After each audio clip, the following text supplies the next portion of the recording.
Satu, dua, tiga. Assalamualaikum warahmatullahi wabarakatuh. Nong kopi. Namanya Mas Warko. Nong kopi lah lo.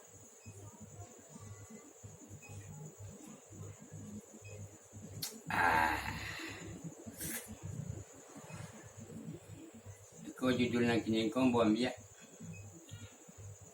Kok talalok mbo nak menjaguan. Ko lupu mau nak mainian.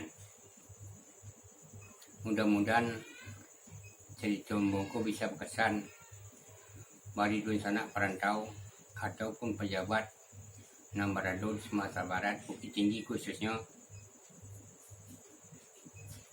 Ambo banyak memijak daerah orang lain, tetap ada suatu kebanggaan pariwisata. Di Bukit Tinggi mungkin si Siman tahu, si Am tahu, si Hari tahu, suatu kebanggaan di Bukit Tinggi itu jam gadang. Jam gadang 5 tingkih. Umur jam gadang itu boleh tahu?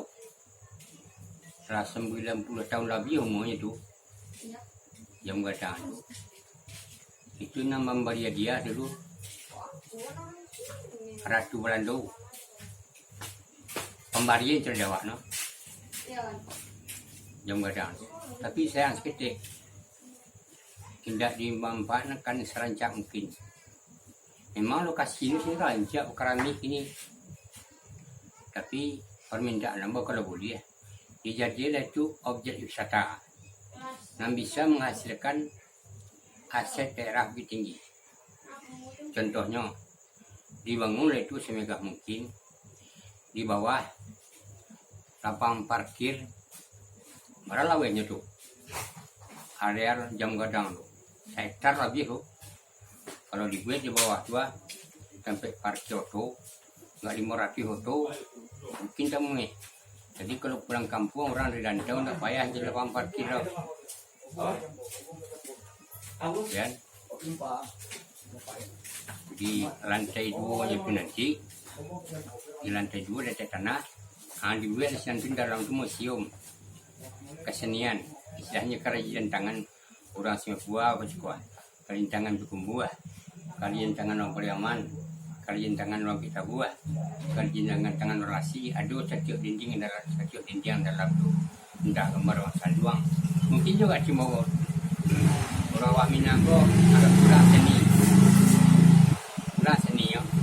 Jadi mungkin dia punya untuk membangun jam gadang itu dibangun lah, merami sampai baju kaos pun bamerek jam gadang. Kurang lain bisa membuat lebar baju dari jam gadang. Kurang Batak, orang Cina bisa membuat baju kaos pada gambar jam gadang. Saking bangganya orang lain. Tapi awak sendiri sebagai orang Bukit Tinggi, punya lapak orang Bukit Tinggi, tidak perhatian berkerami rencak kan. Para mana lah modal keramik itu. Tapi kalau dibuat itu di bawah lapang parkir, nggak 500 atau di bawah itu saya buat. Ada tanah tu, dibuat gedung. Dalam gedung tu, dibuat lukisan dalam tak berupa patung siapa macam. Jadi pelajaran kan nak cucuk jam gadang tu tak tahu dah kata. Ilmu buat mewah sama yang mungkin. Bila perlu, kodnya bahasa gampe. Area tu kita bangun nanti saciok sudu atau pandang piano jam gadang tu nang gadang lo. Biar pandang piano. Kan enggak bentuk nu bau lah. Aku hendak dun sana awak Pak Wali Kota, Pak Camat lupa mungkin. Jadi kini aku buat tamanyian. Kau terlalu di sana, ambo nak menjaguan. Kau nak terkena di sana, ambo menyian. Lebih kurang kalau ada lah kata-kata ambo nak salah, kalau tidak kenanya tersinggung kat turun, ambo minta maaf 10. Ambo susun jadi 10 soalnya je kepala. Sampai di situ dulu sana, mungkin cukup ada yang kesambungan lain. Jangan lupa komen, jangan lupa share. Mas Warko. Jangan lupa like. Jangan lupa like. Oke. Assalamualaikum.